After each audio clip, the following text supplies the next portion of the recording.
చదువుతున్న సందర్భం మనకు తెలుసు. ఒక కుటుంబీకురాలు, సుపరిచితురాలు, మనకి అనేకమైన క్రైస్తవ సమాజంలో పేర్లు పెట్టుకున్న వ్యక్తి నయోమి. ఆ నయోమి తన ఇద్దరు కొడుకులు భర్తతో కలిసి దేశం కాని దేశం, ఇశ్రాయేలుకి వ్యతిరేకులు, దేవుణ్ణి ఎక్కిరించే ప్రజలైన అమోనీయుల, మోయాబీల ప్రాంతానికి పోయింది. ఎందుకు పోయింది? వాగ్దాన భూమిలోకి కరువు వచ్చింది. కానీ దేవుడు ఒక వాగ్దానం ఇచ్చాడు. ఆ వాగ్దానం ఏంటంటే, కరువు కాటకాల్లో సింహపు పిల్లలైన ఆకలి దప్పులతో చనిపోతాయి, కానీ నన్ను నమ్ముకున్న వారు, యెహోవాను ఆశ్రయించిన వారు ఆకలి దప్పులతో చనిపోతారు. ఇంత చక్కటి వాగ్దానం ఉన్నప్పుడు అవిశ్వాసంతో ఆమె తీసుకున్న నిర్ణయం ఏం మిగిల్చింది తన జీవితానికంటే? కన్నీరు. తన భర్త చనిపోయాడు, తన పెద్ద కుమారుడు చనిపోయాడు, తన చిన్న కుమారుడు చనిపోయాడు. కళ్ళ ముందు చూస్తుండగా కుటుంబం అంతా విధవరాళ్ళ కుటుంబం అయిపోయింది. మళ్ళీ దేవుడు ఇజ్రాయెల్ దేశంలో బెత్లెహేము పరిసర ప్రాంతాల్లో కరువును తొలగించి చక్కటి వసతులు కల్పిస్తున్నాడు. పంట పొలాలు మళ్ళీ దిగుబడి వస్తుందని తెలిసినప్పుడు అక్కడి నుండి మళ్ళీ తిరిగి వచ్చాడు. తిరిగి వచ్చేటప్పుడు ఏమొచ్చారు? విధవరాలుతనాన్ని ఎంట పెట్టుకుని వచ్చారు. తిరిగి వచ్చినప్పుడు ఏమొచ్చింది? ఒక పేదరికం వచ్చింది. వాళ్ళు తిరిగి వస్తున్నప్పుడు ఏం తీసుకుని వచ్చినట్టు? ఒంటరితనం, మగదిక్కు లేని పరిస్థితులు, ఇవన్నీ తీసుకువచ్చారు. మగదిక్కు లేని కుటుంబాన్ని ఆ రోజైనా ఈ రోజైనా ఎలా చూస్తారండి? చాలా సులకనంగా చూస్తారు. చాలామంది ఆడవాళ్ళకి మీకు చెప్తున్నాను, మగాడు ఇంట్లో ఉన్నాను చెప్పి మగాడు విలువ తెలియదు. ఈ మాట నా అనకూడదు. ఆ మనిషే లేడనుకోండి, నీ బోడుగోడలతో ఏం చేస్తావు నువ్వు? అప్పుడు మనిషి కళ్ళ ముందు ఉన్నప్పుడు ఆ మనిషిని గౌరవించడం, ఆ మనిషితో ప్రేమగా ఉండడం, ఆ మనిషితో కాస్తంత ఆడెలాటోడైనా ఆ నీ వైపుకి తిప్పుకునే ప్రయత్నం చేయాలి. వాడనేవాడే లేడనుకోండి, నువ్వు ఆ తర్వాత ఎరగదీసేది ఏం లేదు, గుర్తుపెట్టుకో. ఇక్కడ మనం రాస్తున్నది, మీరు చూస్తున్నది, లేదా మనం చదువుతున్నది, క్షమించండి, ఆ రాయబడిన సంగతి మనం చూస్తున్నది. తన భర్త చనిపోయాడు, కొడుకు చనిపోయాడు, తన కళ్ళ ముందు తానే ఎదవరాలు కాదు, తన ఇద్దరు కోళ్ళు కూడా ఎదవరాలుగా మీరు. విశ్వాసులు కొన్నిసార్లు తీసుకునే నిర్ణయాలు, దాని ఎఫెక్ట్ ఎలా ఉంటుందంటే కుటుంబం మీద పడతాయి. ఏముందని వెళ్ళిపోయారంటే గుప్పుడు మెతుకుల కోసం పోయారు. ఏముందని వెళ్ళిపోయారంటే అంటే దేవుని వాగ్దానాన్ని, దేవుని సహవాసాన్ని వదిలి వెళ్ళిపోయి ఏం సాధించారు చెప్పండి? చాలామంది డెడీజీగా సంఘాలు మానేస్తారు. మానేసి అడుగుతున్నాను, ఏం సాధిస్తారు చెప్పండి? సావును తెచ్చుకుంటారా మీదకి? దేవుని సన్నిధి వదిలేసిపోయి ఏం చేస్తారు చెప్పండి? సంపాదన తెచ్చుకుంటారా మీదకి? ఏముంటుంది చెప్పండి? మీరు ఏదైతే తృప్తి అనుకుంటారో అదే కరువు అయిపోతే ఏం చేయగలరు? కొన్నిసార్లు నిర్ణయాలు తీసుకున్నప్పుడు ఇది దేవుడికి దగ్గర చేస్తుందా, దేవుడికి నన్ను దూరం చేస్తుందా? ఇది ఆలోచించుకోవాలి. అయ్యో మీ ఇష్టానుసారంగా నిర్ణయాలు తీసేసుకుంది. ఆవిడ ఏది సై అంటే ఈయన వాళ్ళ ఆయన సై అన్నాడు, వాళ్ళ అయ్య వాళ్ళ అమ్మ ఏది సై అంటే వాళ్ళ కొడుకులు సై అన్నారు. వెళ్ళిపోరు. ఏం సాధించారు? సమాధులు సాధించారు. ఏం సాధించారు చెప్పండి? వచ్చేటప్పుడు ఏం తెచ్చారు? కరువు తెచ్చారు, ఒంటరితనాన్ని తెచ్చారు, పేదరికం తెచ్చారు. తెచ్చిన తర్వాత దేవుణ్ణి తెలుసుకోవడం ప్రారంభించారు. వచ్చిన తర్వాత వీళ్ళకి అర్థమైంది, యెహోవా అనే ఒక ఆయన ఉన్నాడు, ఎందుకు విడిచిపోయాము అని.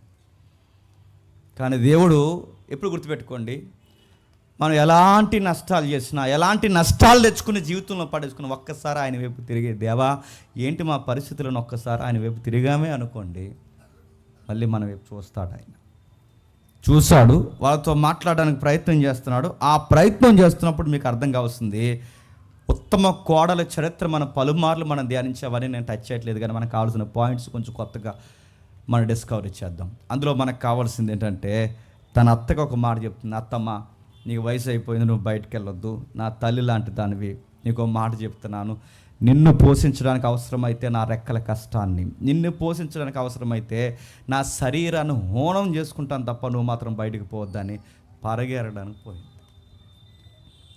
బయటికి పోయింది, పని చేస్తుంది. ఆ పరిగెరడానికి పోయి పని చేస్తున్నప్పుడు సరిగ్గా టైంలో రూత్ని ఫస్ట్ టైం చూసాడు వ్యక్తి ఎవరు చెప్పండి? మన స్టడీలో ఉన్న వ్యక్తి ఎవరు? బోయాజు. ఆ మొదటిసారి బోయాజు రూతమ్మను చూస్తున్నప్పుడు రూతమ్మలో ఏం గమనించుంటాడు చెప్పండి? మిమ్మల్ని అడుగుతాను చెప్పండి. రూతమ్మని మొదటిసారి అలా చూస్తున్నప్పుడు ఆ పొలంలో పరిగెరుతుంది. ఆ పరిగెరుతున్నప్పుడు రూతమ్మలో ఏం చూస్తుంటాడు?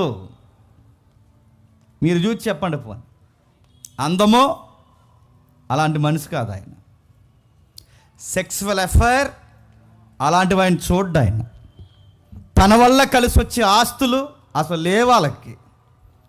ఆ అమ్మాయిని ఏం చూసి ఆ అమ్మాయికి అడుగుతున్నాడు? అంత ఇంపార్టెంట్ ఏమి ఇస్తున్నాడు? అరే పరగేరుకుంటున్నారు. పరగేరుకోవడం అంటే ఎవరు ఏరుకుంటారు చెప్పనా? పరగేరుకోవడం అంటే పేదోళ్ళు, పరదేశులు, విధవరాండ్లు, ఈ కేటగిరీలో ఉన్నవారు. అలాంటి అమ్మాయిని అంత తీక్షణంగా ఒక భూస్వామి, మోతుబరి, పెద్దోడు, ఆయన చెబితే 1000 మంది నిలబడతారు, ఆయన చెబితే 1000 మంది కూర్చుంటారు, ఆయన దగ్గర చాలా వర్కర్స్ పనిచేస్తారు. అలాంటి ఆయన కూలి పనుల కన్నా అధ్వానంగా ఉండే స్థితిగతుల్లో ఉన్న ఈ అమ్మాయిని అంత ఇంట్రెస్ట్గా ఏం స్టడీ చేస్తున్నాడు? ముఖ్యాంశాలు మరోసారి. రూతమ్మలో ఏం చూస్తున్నాడు? సౌందర్యమా? అది కాదు. సౌందర్యమే చూడాలనుకుంటే ఆయనకున్న డబ్బుకి, పరపతికి, ఆయన దగ్గర ఉన్న ఎకరాల భూస్వామి స్థితిగతులకి సిటికేస్తే లైన్లో నిలబడే అందగతులు చాలామంది ఉంటారు. కానీ ఆయన చూసింది తెలుసా? ఆ అమ్మాయిలో పేదరికం ఉన్న, జాతకం వినండి, ఆ అమ్మాయిలో పేదరికం ఉన్నా, ఆ అమ్మాయిలో ఒంటరితనం ఉన్నా, ఆ అమ్మాయిలో విధవరాలతనం వాళ్ళ ఇంట్లో విలవిల్లాడిస్తున్నా, ఆ అమ్మాయిలో అతను చూసిన వ్యక్తిత్వం ఏంటో తెలుసా? చెప్పండి. చాలామంది బాగా చెప్పండి. చాలామంది పేదరికం ఉన్నప్పుడు, ఒంటరితనం ఉన్నప్పుడు, డబ్బులు లేని స్థితిగతులు ఉన్నప్పుడు గడ్డి తినే పనులు చేస్తారు. ఆ పేదరికాన్ని అడ్డు పెట్టుకుని ఏదో ఒకటి, ఆడనెత్తి మీద 10, ఈ నెత్తి మీద 10, అక్కడ ఒక రూపాయి, ఇక్కడ ఒక రూపాయి, ఆడోళ్ళు మగోళ్ళు ఆర్థికంగా ఎదిగిపోవడానికి ఏదొక, ఈ పదం వాడతానేమో అనుకోకండి, ఆడ మగ కానోళ్ళకి ఎలాంటి పదం అయితే వాడతారో అలాంటి పనులు చేస్తారు. ఇంకేటని అడగండి. లేకపోతే ఇంకా చెప్పాలంటే పనులు చేస్తారు. ఈ అమ్మాయికి ఇంత ఆర్థిక నష్టాలు ఉన్నా, పేదరికం ఉన్నా, వయసు అయిపోయిన అత్త అమ్మలాంటిది ఇంట్లో ఉన్నా, ఆ అమ్మాయి చేస్తున్న పని ఏంటో తెలుసా?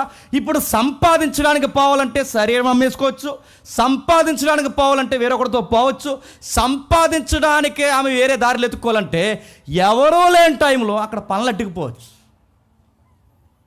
తన పేదరికంలో కూడా అమ్మాయి పాటిస్తుందండి. చెప్పండి మీ బొంద. ఆమె పేదరికంలో కూడా పాటిస్తున్నారు. ధర్మశాస్త్రం ప్రకారం ఏరుతుంది. ఏంటట అంటే పరగేరుకోడు, అంటే ఒక రూపాయి సంపాదించే పరగేరుకునే కార్యక్రమాన్ని కూడా పరగా ఎలా ఏరుతుందంటే ధర్మశాస్త్రం, అంటే ధర్మశాస్త్రంలో ఒక లా ఉంది. ఆ లా ప్రకారం పనులు తీయకూడదు. ఏం తీయాలి చెప్పండి? పరిగే ఏరాలి. పరదేశులు, విధవరాండ్లు ఏదన్నా పొలానికి పోతే ఆ పొలంలో పనలు ముట్టుకోకూడదు. మరి ఏం ముట్టుకోవాలి, ఏం ఏరుకోవాలి? పరిగేరాలంటే ఈ అమ్మాయిలో బోయాజ్ అబ్జర్వ్ చేస్తున్నది ఏంటంటే, ఈ అమ్మాయి ధర్మశాస్త్రం ప్రకారమే గుప్పెడు మెతుకులు ఏరుకుంటుంది. ఇప్పుడు నేను అడుగుతున్నాను, జాతక వినండి. నువ్వు రూపాయి సంపాదిస్తున్నావో, ₹10 సంపాదిస్తున్నావో, ఉద్యోగం చేస్తున్నావో, వ్యాపారం చేస్తున్నావో, కూలి పని చేస్తున్నావో, ఏం చేస్తున్నావో నాకు తెలియదు, కానీ నీ ప్రతి రూపాయి సంపాదనలో వాక్యము పాటిస్తూ సంపాదించాలి. ₹10 కొని ₹20 అమ్మేసి వ్యాపారం చేసినట్టు డ్రైనేజ్లో తొక్కేస్తాడు దేవుడేమనుకుంటున్నావు? ఏదన్నా న్యాయబద్ధంగా ఉండాలి. నీకు చేతనైతే నీతిని జరిగించి సంపాదించు. నా వల్ల అవ్వట్లేదు, అటొకటి పో, బయటకు పో. దేవుడు సీరియస్గా చెప్తున్నాడు. ఈ అమ్మాయిలో దేవుడు గమనించింది ఏంటి? క్షమించండి, బోయాజు గమనించింది ఏంటి? ద్వితీయోపదేశకాండం 24వ అధ్యాయం 19 నుండి 22వ వచనం వరకు ఉన్న వచనాన్ని ఈ అమ్మాయి పాటిస్తుంది. ఏ అమ్మాయి చెప్పండి? రూతు. చూడండి ఒకసారి, ద్వితీయోపదేశకాండం 24వ అధ్యాయం, ద్వితీయోపదేశకాండం 24వ అధ్యాయం 19 నుండి 22వ వచనం వరకు. నీ పొలములో పంట కోయిచున్నప్పుడు అది తెచ్చుకోవటకు ఎవడైతే పొలపు యజమాని ఉన్నాడో తెచ్చుకొని తిరిగి వెళ్ళొద్దు. నీ దేవుడైన యెహోవా నీవు చేయు పనులన్నిటిలో నిన్ను ఆశీర్వదించినట్లు అది పరదేశులకును, తండ్రి లేని వారికిని, విధవరాండ్లకును, దాన్ని వదిలేయాలి. ఇప్పుడు చెప్పండి, అమ్మాయి పరిగెడుతున్నప్పుడు నేను అడుగుతున్నాను, ఎవరో చూడకుండా పనులు పట్టుకెట్టలేదు. ఆ అమ్మాయి పరిగెడుతున్నప్పుడు ఎవరో చూడలేని టైంలో ఆ గోధుమల పంట కొయ్యట్లేదు. ఆ అమ్మాయి ఏం చేస్తుందంటే ద్వితీయోపదేశ కాండంలో రాయబడిన దాని ప్రకారము వదిలేసిన గడ్డి పరకల్లాంటి పరిగెడుతుంది. అబ్జర్వ్ చేస్తున్నాడు. ఎంత నీతి అమ్మాయికి. తినడానికి తిండి లేకపోయినా, కళ్ళ ముందు పంటున్నా, కళ్ళ ముందు యవనస్తులున్నా, కళ్ళ ముందు లోకమున్నా, తను సంపాదించడానికి విచ్చలవిడి మార్గాలు ఎన్నో ఉన్నా, ఇప్పటికిప్పుడు పనులు పట్టుకుపోయే అవకాశం తన కళ్ళ ముందు అలా కనబడుతున్నా, ధర్మశాస్త్రం ప్రకారం పరిగే ఏరిందే తప్ప చెప్పండి అడ్డగోలు సంపాదనకు అలవాటు పడిందా? నేను ఆడవాళ్ళకైనా మగవాళ్ళకైనా చెప్తున్నాను వినండి. 10 రూపాయలు నీకు కలిసి వస్తుందంటే గుర్తుపెట్టుకో, ఇది వాక్యానుసారం అని నువ్వు గుర్తు చేసుకో. 10 రూపాయలు నువ్వు ఖర్చు చేస్తున్నావంటే మళ్ళీ చెప్తాను, ఈ ఖర్చులో కూడా వాక్యం ఉందా లేదంటే నీ సంపాదనలో వాక్యాన్ని చెక్ చేసుకోవాలి. నెక్స్ట్ చెప్పండి, నువ్వు ఖర్చులో వాక్యాన్ని చెక్ చేసుకోవాలంటే ఈ రెండిట్లో నువ్వు సంపాదించిన దాంట్లో నువ్వు ఖర్చు పెట్టడానికి నీకు రైట్ ఏముంది? ఈ సంపాదించింది న్యాయబద్ధంగా సంపాదించావా? ఈ ఖర్చు చేస్తుంది న్యాయబద్ధంగా ఖర్చు చేస్తున్నావా? ఇలా వాక్యముతో బేరేజీ వేసుకోకపోతే ఏదైతే సంపాదించావో చెప్పండి అదే నీకు గుర్తుడే కూర్చుంటుంది.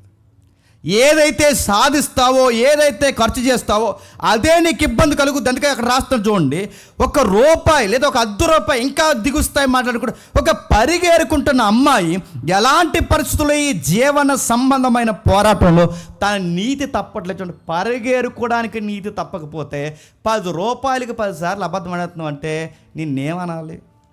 నువ్వు విశ్వాసివా? 10 రూపాయలకి 10 రూపాయలకి అబద్ధాలు ఆడుతాం, 100 రూపాయలకి 100 అబద్ధాలు అడుతున్నాను. ఇవి దాసేసి ఏమన్నా మిగిలిపోతాయా? హాస్పిటల్కి వెళ్ళిపోతావు త్వరలో. ఏమనుకుంటున్నావు? పనికి వస్తాయి అనుకుంటున్నావా? ఉంటాయి అనుకుంటున్నావా? ఆయన గమనిస్తున్నాడు. తన అందాన్ని చూడట్లేదు, తన స్థితిగతులు చూడట్లేదు, తన ఆస్తులు చూడడానికి ఏమీ లేవు. అతను చూస్తున్నది ఏం చూస్తున్నాడంటే ఈ అమ్మాయి ధర్మశాస్త్రం ప్రకారం ఏరుకుంటుంది. ఇంకా ఏముంది ఒకసారి త్వరకొని వచనాలు చూద్దాం. లేవియా కాండము 19వ అధ్యాయం, లేవియా కాండము 19వ అధ్యాయం, లేవియా కాండము 19వ అధ్యాయం 10వ వచనం చూడండి. లేవియా కాండం 19వ అధ్యాయం 10వ వచనం.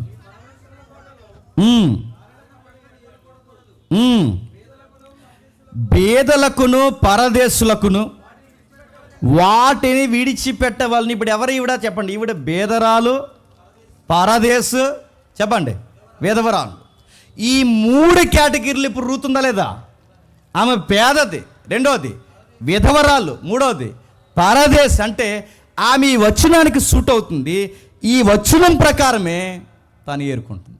ఇప్పుడు బాగానండి, తన పాత్ర, తన నీతిని, తన వాక్యానుసారమైన బ్రతుకుని పొలంలో ఆమె ప్రవర్తన చూపిస్తున్నప్పుడు ఎవరైతే ఆ భూస్వామి ఆ భూమికి అధిపతి ఉన్నాడో ఆయన కూడా వాక్యం పాటిస్తున్నాడు. అవి ఇమేజ్లు ఏం పాటిస్తున్నాడు వాక్యం అంటే ఇప్పుడు చదవండి. 24వ అధ్యాయం 19వ వచనం, 24వ అధ్యాయం 19వ వచనం, 20, 21 వచనాలు.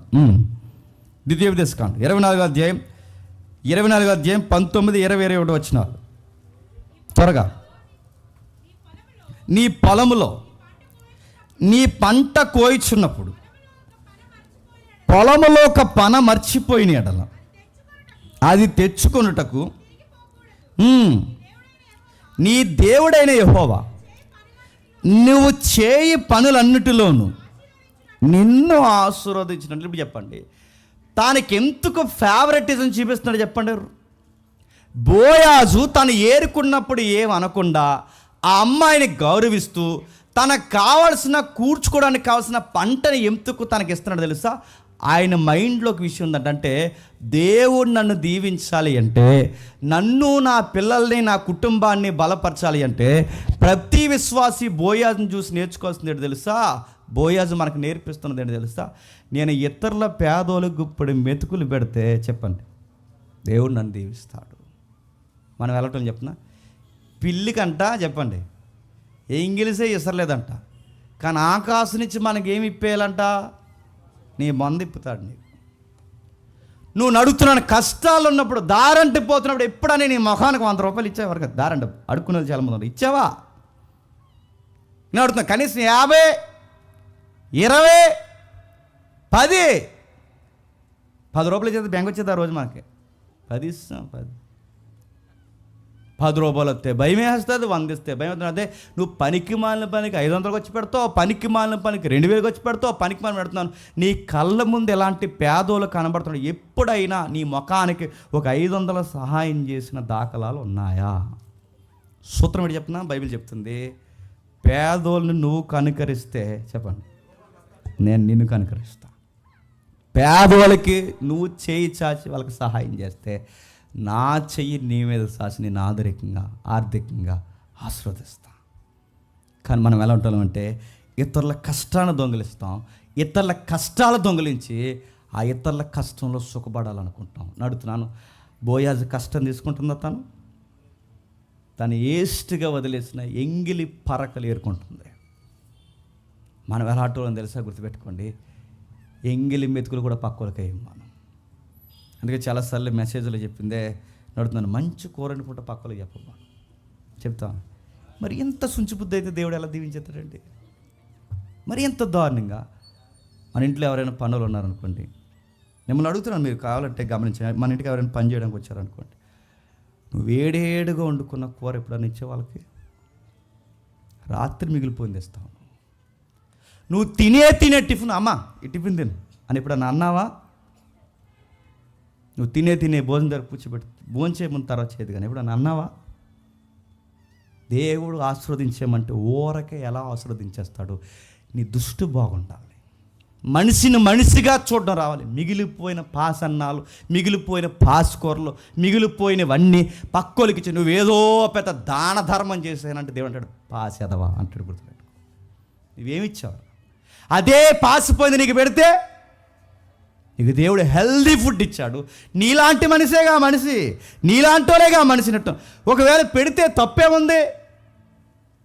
దేవుడు ఏం చూస్తాడండి ఒక వ్యక్తిని ఆశ్రయించడానికంటే?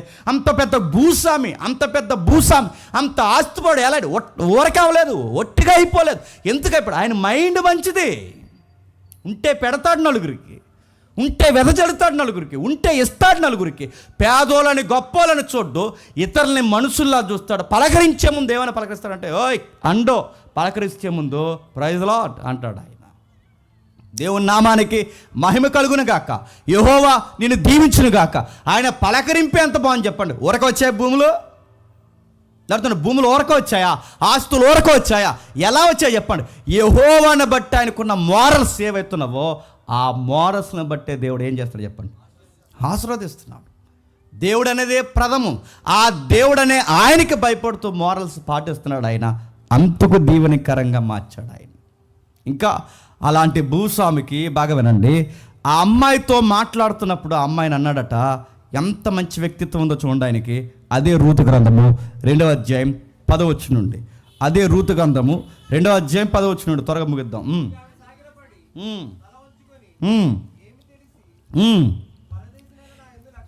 ఏమి తెలిసి పరదేశునైన నా యందు లక్ష్యముంచి నీకు కటాక్షము కలిగెనో నాకు తెలియదు కానీ అది చెప్పవా? బోయాజు, నీ పెనిమిటి మరణమైన తర్వాత నీవు నీ అత్తకు చేసినదంతయు నాకు, అంటే రూతమ్మ కోసం మీరు జాతక చూడండి. రూతమ్మ స్టార్టింగ్ చూసినప్పుడు అమ్మాయి పరిగెడుతున్నప్పుడు ఆ అమ్మాయిని అడిగాడు, ఏమని? ఎవరో తాలూకే అమ్మాయి అని అడిగాడు. ఆ అమ్మాయి ఎవరో తాలూకా అడగడానికి కారణం ఏంటంటే, ఒకటి, ఆమె ఏరుకుంటున్నప్పుడు లేదా గుప్పడి మెతుకులు సంపాదిస్తున్నప్పుడు ఎంతో సిస్టమేటిక్గా వాక్యానుసారంగా ఆమె గుప్పడి మెతుకులు ఏరుకుంటుంది, వాక్యాన్ని దాటిపోవట్లేదు. అసలు ఈ అమ్మాయి ఎవరంటే ఆయన అడిగేంత వరకు, చూసేంత వరకు రూతమ్మ ఏంటో ఆయనకి తెలీదు. ఆ చూసినప్పుడు ఆయనకు వచ్చిన ప్రేరణ ఏంటంటే తన ప్రవర్తన, సౌందర్యం, ఇవన్నీ ఎంక్వైరీ చేస్తున్నప్పుడు ఎవరో తాలూకు అన్నప్పుడు తన కోసం విన్నాడు కానీ తను ఎప్పుడు చూడలేదు. అదే అండి, పలానా నయోమి గారు పెద్ద ఆవిడందిగా, మీ బంధువులు వాళ్ళ కోళ్ళు, పెద్ద కోళ్ళు, అదే క్షమించండి చిన్న కోళ్ళు ఎవరైతుందో ఆమె తాలూకు అనగానే రూతా అనుకున్నాడు. ఆ రూతే, ఆ రూతుని అన్నాడట దీవిస్తూ, అమ్మ తల్లి నేను దీవిస్తున్నాను, యెహోవా నీకు తోడుంటాడు. ఎందుకంటే నీతికి పడి ఏడుస్తున్నావమ్మా. నిన్ను అడగడానికి మామ లేడు, నిన్ను అడగడానికి పదం వాడుతున్నాను భర్త లేడు, అంటే నిన్ను అడగడానికి మరిది లేడు, ఈ పదం వాడుతానేమనుకోకండి. ఇప్పుడు నువ్వెవడితో పోయినా నిన్ను అడగడానికి ఎవడు లేడు. వయసు అయిపోయిన అత్త కూడా నిన్ను అడగదు, కానీ నీతికి పడి నిలబడుతున్నావు. ధర్మశాస్త్రం ప్రకారం పరగెడుతున్నావు. ఒక రూపాయి సంపాదించడానికి వాక్యాన్ని చూస్తున్నావు, ఒక బంధాన్ని పెట్టుకోవడానికి వాక్యాన్ని చూస్తున్నావు. నీ అత్తకు భయపడుతున్నాను అనుకుని, ఎందుకంటే నీ అత్త కూడా నేనేమి అనే స్థితిలో లేదు, కానీ దేవుడికి పడి ఏడుస్తున్నావు. కానీ నీకు మాట చెప్పాలమ్మా, నువ్వు నన్ను అడిగేవుగా ఏమి చూసి అని. ఆ డిస్కషన్లో ఆ పాయింట్ లేదు, కానీ ఆ డిస్కషన్ స్టడీ చేస్తున్నప్పుడు ఒక పాయింట్ వచ్చిందండి.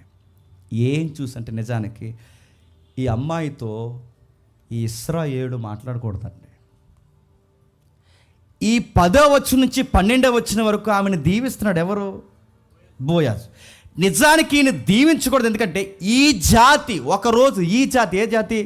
మోయాబీల జాతి, ఈ తెగ ఎవరైతే ఉన్నారో ఒకరోజు ఐగుప్తి నుంచి ఇశ్రాయేలు 430 సంవత్సరాల తర్వాత బయటకు వస్తుంటే, వాళ్ళ దేశం దాటి వస్తుంటే ఆ ఊరి రాజు, ఆ ఊరి పెద్దలు ఇశ్రాయేలు అందరూ ఏమైపోవాలని బిలామును కోరుకున్నారండి? నాశనం అయిపోవాలని శాపం కోరుకున్నారంటే, ఒకరోజు ఈ ఇశ్రాయేలీలే శాపం పొందాలని శాపాన్ని కోరుకున్నారు. ఇప్పుడు ఆ జాతి పిల్ల ఈయన దగ్గరకు వచ్చి నిలబడితే ఈయన శాపం పెడుతున్నాడు, దీవిస్తున్నాడు. చెప్పండి, వీళ్ళలో ఉన్న గొప్పతనం ఏంటి చెప్పిన? ఆయనకి నీతి ఉంది. వీళ్ళున్న గొప్పతనం ఏంటి చెప్పిన? ఆయనకి భక్తి ఉంది. వీళ్ళున్న గొప్పతనం ఏంటి తెలుసా? ఆయన చూస్తుంటే శత్రువును కూడా ఏం చేస్తాడు చెప్పండి? ఇప్పుడు చాలా నిలబడి మాట్లాడితే శత్రువును కూడా ఏం చేస్తాడు చెప్పండి? ఆశీర్వదించేస్తాడు. తను చూస్తున్న చక్కటి స్థితిగతులు మనం చదువుతుంటే, ద్వితీయోపదేశకాండం చదవండి ఒకసారి, 23వ అధ్యాయం, ద్వితీయోపదేశకాండం 23వ అధ్యాయం 3-4 వచనాలు. ద్వితీయోపదేశకాండం 23వ అధ్యాయం 3-4 వచనాలు. మోయాబీడే కానీ యెహోవా సమాజంలో చేరకూడదు, వారిలో ఎన్నడూను యెహోవా సమాజంలో చేరకూడదు. యాలి అనగా వీరు ఐగుప్తు నుండి వచ్చిచుండగా వారు మిమ్మల్ని ఎదుర్కొన్న రాక మిమ్మల్ని శపించుటకు ఒకప్పుడు శపించిన జనాంగాన్ని బోయాజు ఏం చేస్తున్నాడు చెప్పండి? ఇప్పుడు చెప్పండి, ఈయన భూస్వామి ఊరకైపోయాడంటారా? యెహోవాని బట్టి ఇంత నీతిగా బతుకుతున్న దాన్ని బట్టి దేవుడు ఇతను ఆశీర్వదించాడంటారు చెప్పండి. కరువు కాటకాల్లో నశించిపోకుండా, కరువు పరిస్థితుల్లో తన నష్టపోకుండా, తన కుటుంబం నష్టపోకుండా ఈ వ్యక్తిని ఇంత బాగా దేవుడు ఆశీర్వదించాడంటే ఆయనకు అర్థమవుతున్న సంగతి ఏంటో తెలుసా? ఇదిగో మోయాబీలు, అమోనీలు ఒక రోజు మిమ్మల్ని శాపానికి గురి చేశారు, వాళ్ళెవరూ కూడా మీలోకి రావడానికి వీల్లేదు. కానీ ఈ రెఫరెన్స్ మీరు గమనిస్తే కొన్ని వ్యాఖ్యానాలు ఏమన్నాయంటే, మరి ఎందుకు తనను స్వీకరిస్తున్నాడు, తన వైపుకి ఎందుకు స్వీకరిస్తున్నాడు, ఈ వచనం ప్రకారం రానివ్వకూడదు కదంటే, ఆమె ఒకప్పుడు మోయాబీరాలు పెళ్లి చేసుకున్న తర్వాత ఇశ్రాయేలు మార్గంలోకి వచ్చిన ఒక అన్య విశ్వాసురాలు. ఈ వచనం తనను ఆటంకపరచదు, ఈ వచనం తనకు అడ్డు లేదు. అందుకే బోయాజుకి ఆ విషయం తెలుసు. ఈ మారింది. మోయాబీల ప్రకారం ఆలోచిస్తే ఆమె ఎప్పుడో అతను వదిలేసి చెప్పండి వెళ్ళిపోవాలి. మోయాబీల ప్రకారం ఆలోచిస్తే ఎప్పుడో ఈ ఊరు వాడ వదిలేసి వెళ్ళిపోవాలి, ఈ దేవుని పెట్టుకుని వెళ్ళిపోవాలి. కానీ ఈ రోజుకి ఆమె ఎదురు చూస్తుందంటే దేవుని పట్టుకుని ఆలాడుతున్న అమ్మాయి. ఇలాంటి అమ్మాయికి ఇంకో విషయం అర్థమైందంట. నా బంధువు నయోమి విధవరాలైపోయింది, ఇప్పుడు నాకు బంధువైన రూతు విధవరాలైపోయింది.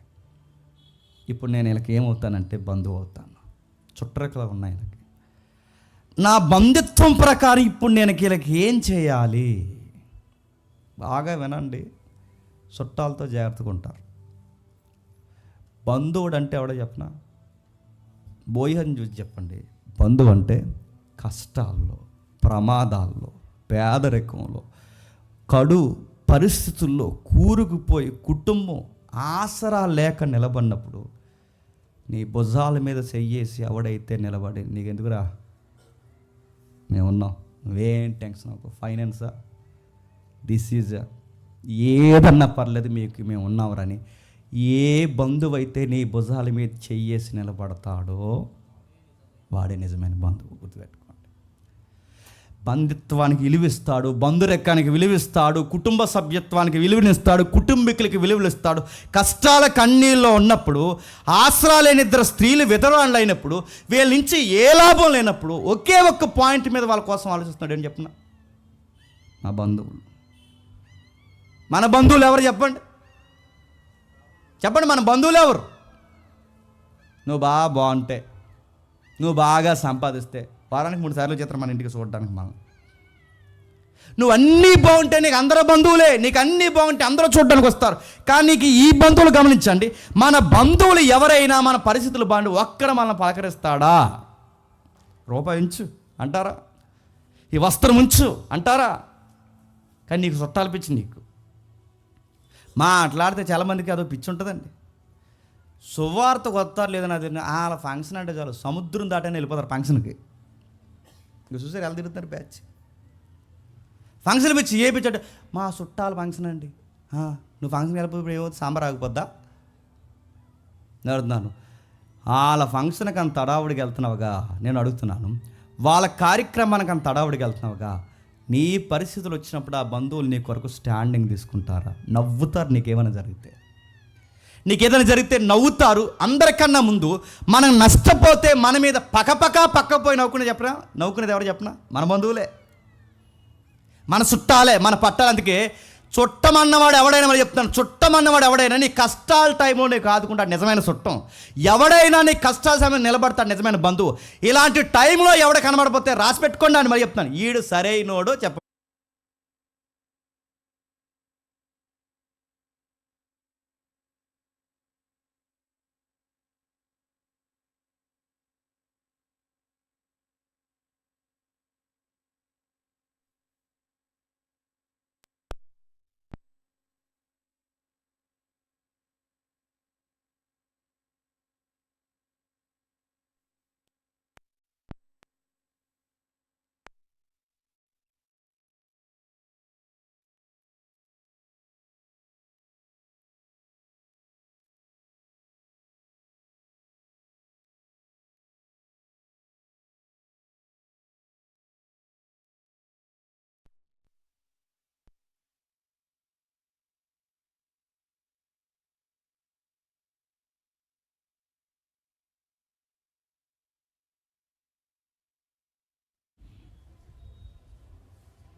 ఓకేనా?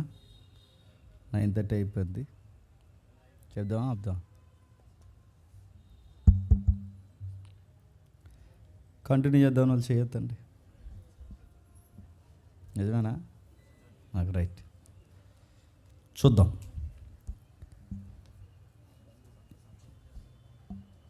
ఓకేనా? ఇద్దరు ఎదవరాండ్ల వెనకాల తన బంధువుగా తను తీసుకుంటున్న నిర్ణయం చూడండి, ఎంత చక్కగా మనకి బంధుత్వాన్ని చూపిస్తున్నాడు. ఏ ఆశ లేక, ఏ ఆధారం లేక నిస్సారమైపోయిన వారి జీవితాల్లో దేవుడు చేసిన ఏర్పాటుని బట్టి ముఖ్యమైన పాత్ర పోషిస్తున్న వ్యక్తి బోయాజ్.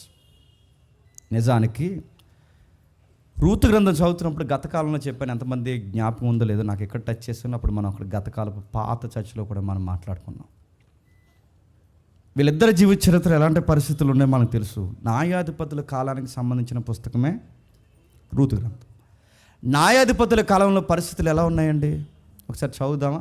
న్యాయాధిపతులు 19వ అధ్యాయం, న్యాయాధిపతుల గ్రంథం 19వ అధ్యాయం మొదటి వచనం. న్యాయాధిపతుల గ్రంథం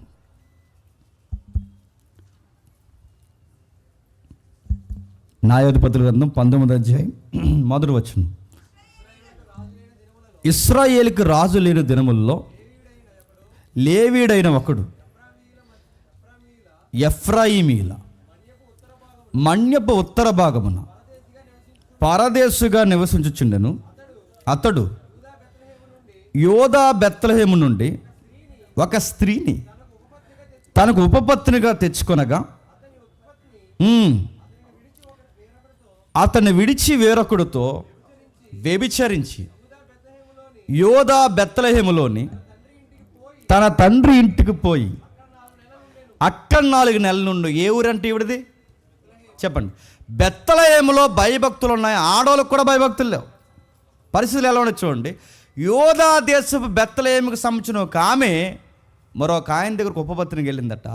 అతగాడేమో ఈమెను ఉపపత్నిగా ఉంచాడట. ఈవిడ ఇలా చేస్తూనే మరో కళ్ళు కప్పే పని ఏంటంటే మరో మగాడుతూ పోయిందంట. అంటే పరిస్థితులు ఎంత నీచంగా కనబడుతున్నాయి. ఎందుకు అలా తయారైందా కాలం అంటే పేదరికము, భయం లేని తనము, ఇంకా చెప్పాలంటే అడిగేవాళ్ళు లేరు, ఇంకా మాట్లాడాలంటే రాజు లేడు, ధర్మశాస్త్రం బోధించేవాళ్ళు లేరు. ఆ టైంలో ఇది తప్పు ఒప్పు అని చెప్పాడు ఒక్కడు లేడు. అలాంటి టైంలో ఏ బెత్లెహేమనైతే మనం చదువుకుంటున్నామో ఆ బెత్లెహేములో భయభక్తులు లేని ఇలాంటి ఆడవాళ్ళు ఉన్నారు. పురుషులుండగానే మరొకరితో పోవడం, పురుషులుండగానే కళ్ళు కప్పే పని చేయడం, ఒక పురుషుడు కాదు బహుమంది పురుషులతో పోవడం, ఇలాంటి నీచమైన పనులు చేస్తున్న టైంలో సరిగ్గా అదే కాలంలో అదే ఊరిలో బతుకుతూ నీతికి పడి నిలబడుతున్న తల్లి ఎవరండి? రూతమ్మ. ఇంకా పరిస్థితులు ఎలా ఉన్నాయి మీకు తెలియాలంటే అదే 19వ అధ్యాయం 20-21 వచనాలు చూడండి. అదే 19వ అధ్యాయం 20-21 వచనాలు. నీకు క్షేమము కలుగును గాక, మీకు ఏమైనా తక్కువైన ఎడల మెట్టికి వీధిలో రాత్రి గడపకూడదని చెప్పి తన ఇంట అతన్ని చేర్చుకొని వారి గాడిదల కొరకు మేత సిద్ధపరచను. అన్నపానములు పుచ్చుకొనిరి. వారు సంతోషించుచుండగా వారిలో కొందరు పోకిరీలు ఆ ఇల్లు చుట్టుకొని తలుపులు కొట్టి మీ ఇంటికి వచ్చిన మనుషులు మేము ఎరిగినట్లు అతను బయటికి తెమ్మని ఇంట యజమాడైన రూతుని అడగడానికి అత్త లేదు, అత్త ఉన్నా అడగదు, భర్త లేడు, మామ లేడు, మరిది లేడు, కుటుంబంలో మగాడు లేడు, అడిగే ఆడోళ్ళు లేరు, రాజు లేడు. ఇది తప్పని చెప్పేవాళ్ళు ఎవరూ లేరు. అలాంటి టైంలో ఈ అమ్మాయి నీతికి పడి నిలబడుతుంది. బాగా వినండి.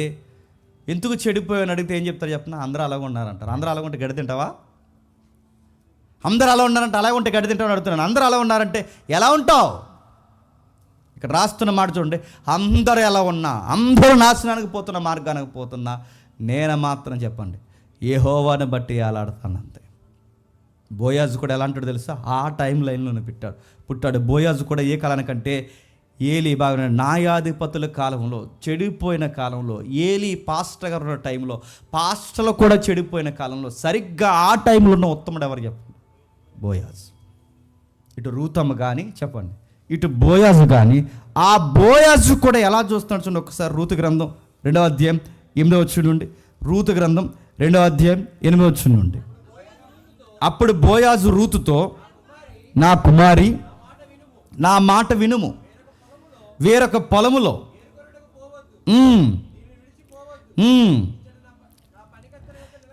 ఇక్కడ నా పనికత్తెల యొద్ద నిలకడగా ఉండుము. వారు కోయు చేను కనిపెట్టి వారిని వెంబడించుము. నిన్ను ముట్టకూడదని యవనస్తులకు ఆజ్ఞాపించుచున్నాను. ఏమంటున్నాడు చూడండి. ఇక్కడ బోయాజు కూడా ఒక స్త్రీని ఎలా చూస్తున్నాడు? ఆ తరం ఎలా అని చెప్పండి? కామపు తరం. ఆ తరం ఎలా అని చెప్పండి? అక్రమ సంబంధాలు. ఆ తరం ఎలా అని చెప్పండి? ఆడ మగ భేదాలు లేని ఒక తరం అది. ఇంకా చెప్పాలంటే మగాళ్ళతో పోతున్నారు చెప్పండి. ఆడవాళ్ళు మీరు ఆ 19వ ఇంటికి పోయి చదవండి. ఇంకా స్త్రీలు ధర్మాన్ని వదిలేశారు, మగాళ్ళు ధర్మాన్ని వదిలేశారు. విచ్చలవిడితనం పెరిగిపోయింది. అలాంటి టైంలో బోయాజు ఒక అమ్మాయిని అన్నాడట, కుమారి అన్నాడట, కూతురు లాంటి దానా అన్నాడట, కుమారి అని పిలుస్తాడు. ఎంత బాగా తను ఒక స్త్రీని చూసే విధానం ఎంత బాగుందో చూడండి. పైగా ఆయన అన్నాడు, ఒక ఫేవరెటిజం చూపిస్తున్నాడు. ఏమని? ఇదిగో నీకేమైనా తక్కువ అయితే నన్ను అడుగు, నీకేమైనా కావాలంటే నన్ను అడుగు. ఇంకో మాట చెప్పాను, నా దగ్గర పని చేస్తున్న చాలామంది యవనస్తులు ఉన్నారు, ఎవరిని నీ వైపు చూడొద్దని చెప్పాను. నేను అడుగుతున్నాను, అదే టైం లైన్లో మనం ఉండి ఎవరిని వైపు చూడొద్దని నేను వార్నింగ్ ఇచ్చానంటే ఆ పొలంలో మనం ఉంటే ఏం చేస్తాం చెప్పండి? బాగానే ఎవరినంటాం? మేడం మీద ఏదో ఫేవరెటిజం చూపిస్తున్నాడు అంటావా అనవా? మన కళ్ళు మంచివి కదండి, మన చెవులు మంచివి కదండి, మన నాలుగు అసలు మంచిది కదండి. ఎవరికైనా ఇంపార్టెన్స్ ఇస్తే వెంటనే రొంకంట కడతామని చెప్పండి. అక్కడ అబ్బాయి లేదు, క్షమించండి, ఆ పెద్ద ఆయన ఆమెకి ఇస్తున్న ఇంపార్టెన్స్ ఎందుకు ఇస్తున్నాడు? ఫేవరెటిజమా? తన అందాన్ని అభిమానిస్తున్నాడా? అది ఏది కాదండి. ఒకవేళ ఈ అమ్మాయిని ఎలాగైనా సరే నా కౌగుల్లోకి తెచ్చుకోవాలన్న ఆలోచనకి ఏమైనా ఉందా? లేదండి. లేదనడానికి కారణం ఏమిటి తెలుసా? ఈ అమ్మాయికి దగ్గరుండి సంబంధం చూసింది ఎవరు తెలుసా? బోయాజే. ఆ అమ్మాయికి దగ్గరుండి సంబంధం చూస్తాడు. ఏ సంబంధం? ఇదిగో నీకు మరిది ధర్మం జరిగించడానికి, గతంలో మన పెరేస్ టైంలో మాట్లాడుకున్నాం, నీకు మరిది ధర్మం జరిగించడానికి, నీకు బిడ్డలు కనడానికి, నీకు బిడ్డలను ఇవ్వడానికి, నీకు మళ్ళీ భర్తగా ఉండడానికి నాకన్నా ముఖ్యమైన ఒక బంధువు ఉన్నాడు, అతను చేసుకో అన్నాడు. అంటే ఇతను ఎందుకు ఆమెకు సహాయం చేస్తాడంటే, ఒకటి పేదది, రెండు విధవరాళ్ళు, మూడోది మీరు జాగ్రత్తగా వినండి, దేవుని పట్టుకుని ఆలాడుతుంది. తన జాతిని వదిలేసింది, తన కుటుంబాన్ని వదిలేసింది, అన్నిటినీ వదిలేసి దేవుని దగ్గరికి వచ్చి నిలబడుతుంది. తను చూస్తున్నది సహాయం చేయాలని మాత్రమే చూస్తున్నాడు. దీన్ని బట్టి బోయాజు చెప్పొచ్చు, బోయాజుకి తన మీద ఎలాంటి కామ తురత ఆలోచనలు చెప్పండి లేవు. ఆ టైంలో ఒక ఆయన తీసుకొచ్చారు. ఎవడైనా మన కుటుంబంలో మన వంశంలో మగాడు చనిపోతే, తన భార్యకి పిల్లలు లేకుండా చనిపోతే, మోసే ధర్మశాస్త్రం సంస్కృతి ప్రకారం తర్వాత తోటి పిల్లలు పుట్టేలాగా తనను పెళ్లి చేసుకోవాలి కదా, నువ్వు చేసుకోరని తనకన్నా బంధువైన ఒకరిని అడిగితే అన్నాడట, చేసుకుందును, కాకపోతే నా ప్రాపర్టీ అంత లాస్ అవుద్దేమో అన్నట్టు. మనీ కోసం ఆలోచిస్తున్నాడు వాడు. చేసుకుందును, కాకపోతే నా ఆస్తులన్నీ మళ్ళీ ఈమెకి జమ చేయాల్సి వస్తుందేమో, తన దగ్గర నుంచి తెచ్చుకోవడానికి నా దగ్గర ఏమీ లేవు, కానీ నేనే వాళ్ళకి తిరిగి ఇవ్వాలి, కాబట్టి నేను ఆమెను చేసుకున్నాను మొహంలో చెప్పేశారట. ఊరి పెద్దలందరూ చూస్తున్నారు, అందరూ వచ్చారు, పెద్దలందరూ చూస్తుండగా అందరి ముందు ఏమాత్రం మొహం లేకుండా నా డబ్బుని పట్టుకెళ్ళి ఆమెకి ఇవ్వడానికి చెప్పండి, నాకు మనసు లేదు. గుర్తుపెట్టుకోండి, బోయాజుని దేవుడు ఎందుకు క్రీస్తు వంశవృక్షంలో పిలిచాడంటే, ఆ తర్వాత చెప్పు ఒకటి ఉంటుంది, అంటే వాళ్ళకు గుర్తు సంస్కృతి ప్రకారం. నేను చేసుకోలేదనుకోండి, నేను చేసుకోకపోతే నెక్స్ట్ వాడు ఎవడైతున్నాడో నేను చేసుకోను అనడానికి గుర్తు ఏంటంటే, నా కాలకున్న చెప్పుని తీసి అడిగిచ్చేసి నువ్వు చేసుకో అని చెప్పాలన్నమాట. ఆ రోజు బోయాజుకి చెప్పిచ్చారట. ఎందుకు చెప్పిచ్చారంటే, నువ్వే చేసుకో, నువ్వే తన కోసం బాగా ఆలోచిస్తున్నా కనుక నువ్వే చేసుకొని, తను ఎప్పుడైతే ఆ చెప్పిచ్చారో ఆ చెప్పు తీసుకుని బోయాజు అన్నాడట, ఏమాత్రం ఆలోచించకుండా, నేను మాటిస్తున్నాను, నీకు పోషకుడిని అవుతాను, రక్షకుడిని అవుతాను, నీ కొరకు విజ్ఞాపన చేసే ప్రార్థనాపరుడు అవుతాను, నీ కౌగుల్ని కప్పే కొంగునైపోతాను, నీకు విమోచకుడిని అయిపోతాను, నీకు మార్గం చూపే మార్గదర్శనం అయిపోతాను. నీకు మాట చెప్తున్నాను, నీలో నాకు నచ్చింది ఏంటంటే, నీ వయసు వాళ్ళు చాలామంది అబ్బాయిలు ఉన్నారు, కానీ ఎవరి వైపు నువ్వు తిరగలేదు. చాలామంది డబ్బున్న అబ్బాయిలు కూడా నీ వెనకాల తిరుగుతున్నారు, ఎవరి వైపు నువ్వు చూడలేదు.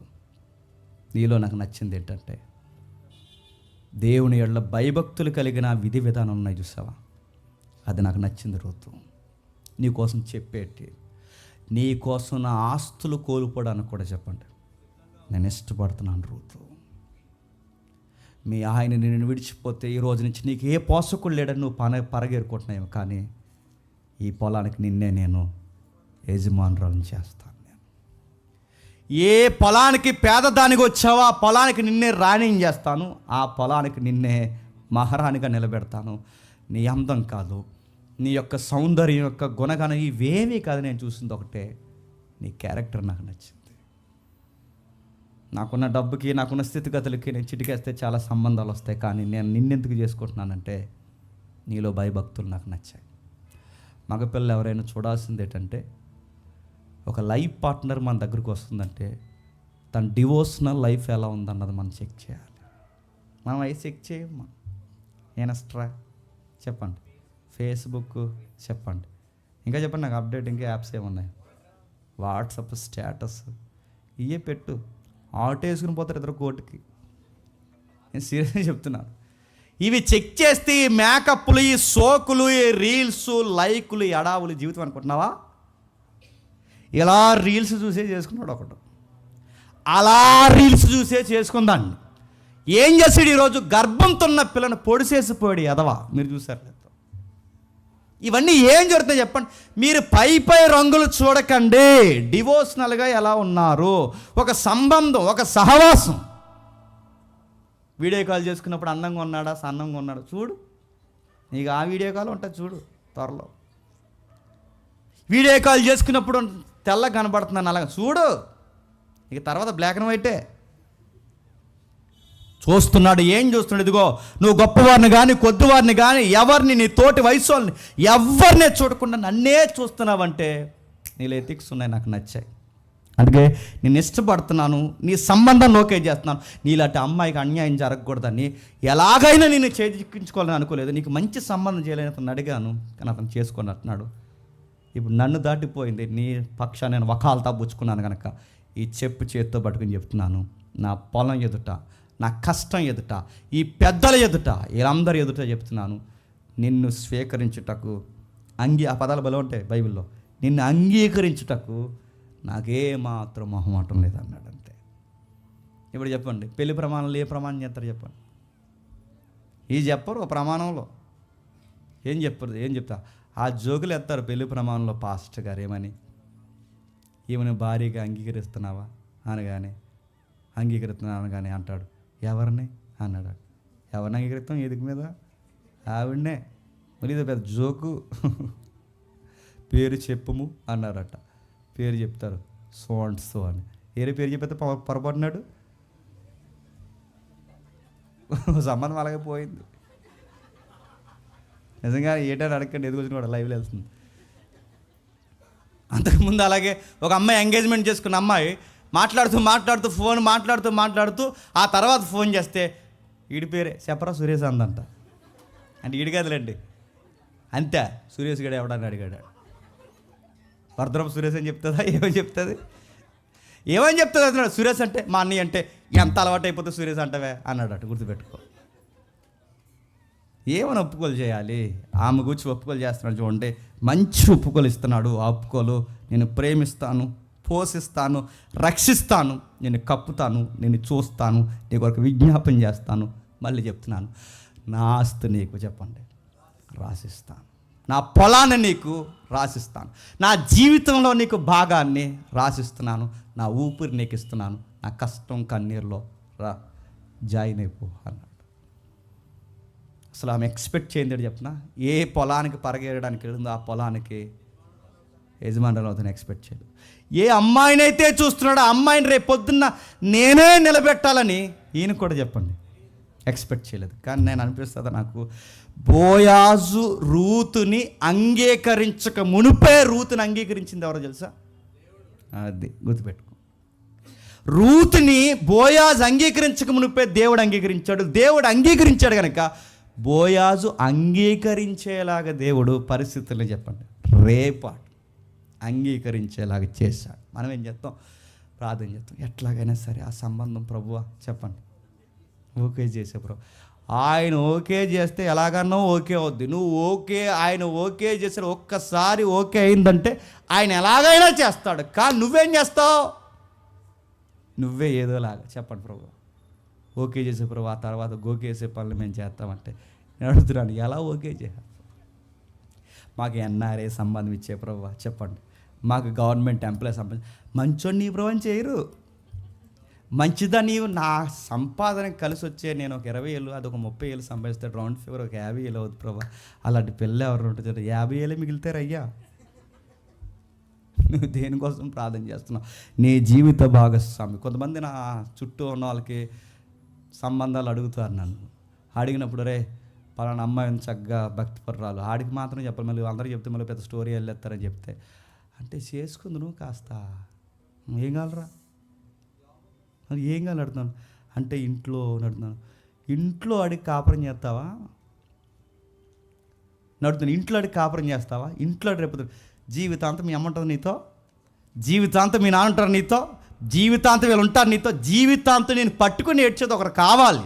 నేను నవ్వుతే నవ్వేది, ఏడితే నీ పక్షాన్ని నిలబడేది ఒక జీవితం కావాలి. ఎవరో కట్నాలు తెచ్చిందని చేసుకున్నాను ఏమంటే చెప్పినా, ఇచ్చాను కదా 5 లక్షలు, ఎందుకు అతమాలు నా మీద వస్తున్నావు అంటదందా. గొడవ వచ్చింది అనుకోండి, కోర్టులో వేసే పాయింట్లో ఒక పాయింట్ చెప్పినా, చెప్పండి ఆ రోజు మేము 10 లక్షలు ఇచ్చాం, ఆ రోజు మేము ఉంగరం చేయించాం, ఆ రోజు మేము చెప్పండి బీరువా ఇట్టాం, ఆ రోజు మేము చెప్పండి మంచం పెట్టాం, ఆ రోజు ఫ్రిడ్జ్ పెట్టాం. నేర్తాను సిగ్గుంటే మాకు చెప్తాను, ఏం అడగండి అత్తమామనని, ఏం అడగండి. పౌరుషంగా ఇప్పుడు మీరు నాకు రూపాయి ఇచ్చారా? పౌరుషంగా చెప్తున్నాను, మీరు నాకు రూపాయి ఇచ్చా, నీ కూతుర్ని మిమ్మల్ని మర్చిపోయేలా నేను పోషిస్తున్నాను. మీరు నాకు రూపాయి ఇచ్చారు, ఎప్పుడైనా మేము రూపాయి అడిగిన బంగారు బొమ్మలో నేను చూస్తాను. ఆ పౌరుషంతో ఒక మగపిల్లోడు చెప్పేలా ఉండాలి. రూతమ్మ ఏం కట్నం తెచ్చింది చెప్పండి, దీనికి మాట్లాడితే మగపిల్ల చేసి చెప్పండి, వెళ్ళి మీ లచ్చ, మీ నాన్న లచ్చ అడితే, నీకు అడిగినప్పుడల్లా లచ్చిస్తే ఆ పిల్ల నిన్నెందుకు చేసుకుంటుంది? రిలయన్స్ వాళ్ళు కూతురు అనుకుంటున్నావా? ఇలా లచ్చదే 10 వెళ్తే అందుకే చంపేశాడండి. లక్షతే 10 వెళ్తే అంటే నడుతుంది, ఎలా తెస్తుంది? నేను నమ్మిచ్చాడు దేవుడు, గుర్తుపెట్టుకో. రూతమ్మకి మ్యాచ్ అయ్యేది బోయాజే, బోయాజుకి మ్యాచ్ అయ్యేది చెప్పండి రూతే. వీళ్ళిద్దరూ ఒకరినొకరు అంగీకరించుకుని, వీళ్ళిద్దరూ ఇలా ఉంటే బాగుంటుందని వీళ్ళిద్దరిని అంగీకరించింది ఎవరు చెప్పండి? దేవుడు. అందుకే ప్రార్థన చేస్తున్నప్పుడు కూడా బ్రైట్గా ఉండాలి. మన ప్రేయర్ ఏంటంటే, నేను అంగీకరిస్తున్న వ్యక్తిని చెప్పండి, నువ్వు అంగీకరించావా లేదా ప్రభువా నాకు తెలియచేయి. నువ్వు అంగీకరిస్తే నన్ను ముందుకు నడిపించు, నువ్వు అంగీకరించకపోతే ఎక్కడితో ఈ బంధాన్ని చెప్పండి కట్ చేసే. బోయాజు దగ్గరికి వెళ్ళకముందు రూతమ్మ చేస్తున్న పని ఏంటో చూడండి ఒకసారి. తన సిమ్టమ్స్ ఎదుక్కుంటుంది. రూతు గ్రంథము 3వ అధ్యాయం 7వ వచనం ముగిద్దాం. రూతు గ్రంథము 3వ అధ్యాయం 7వ వచనం. బోయాజు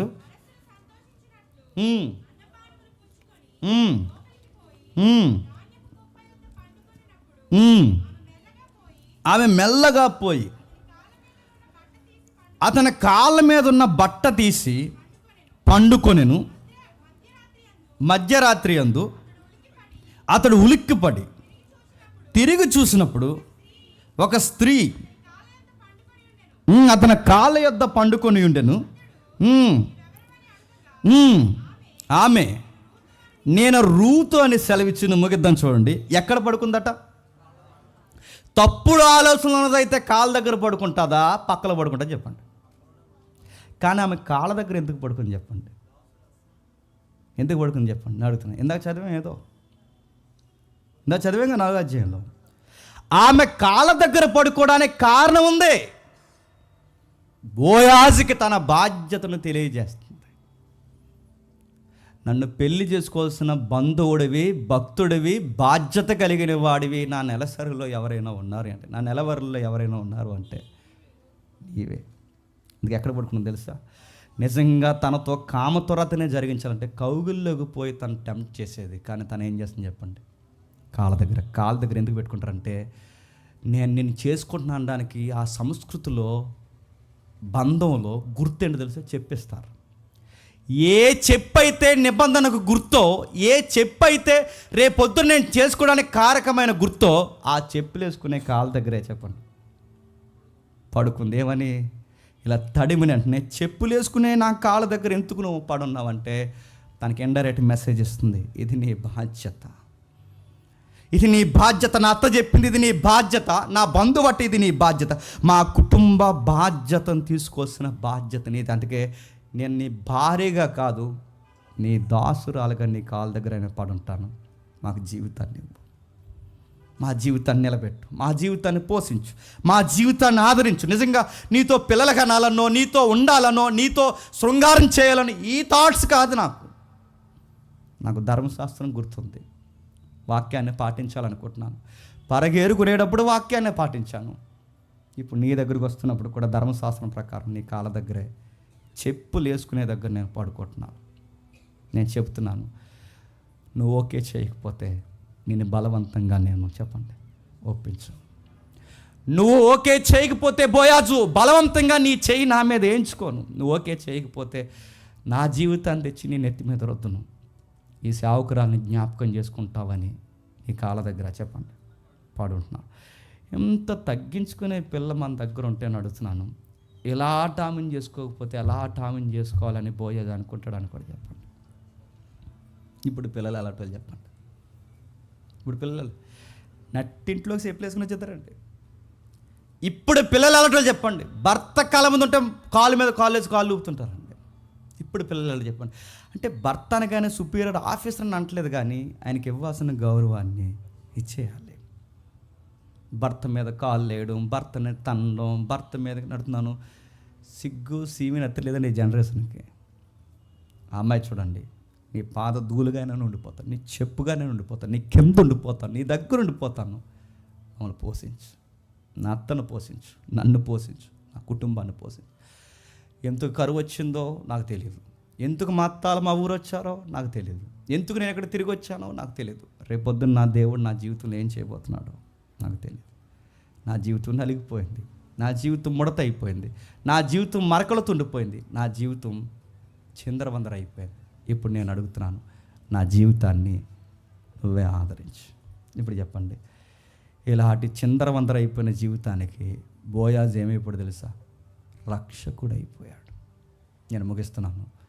బోయాజులో ఏం చూపిస్తున్నాడు దేవుడు మనకంటే, పాపానికి బానిసలం అయిపోయిన మనం, పాపానికి బంధువులు అయిపోయిన మనం, పాపానికి బంధుత్వంలో దాసులం అయిపోయిన మనం, రూతమ్మని ఎలాగైతే విడిపించడానికి, పేదరికంలో పాప ప్రపంచం నుంచి ఎలా అయితే విడిపించడానికి బోయాజు వచ్చాడో, మనకొరు కొడుకు బంధువు వచ్చాడట.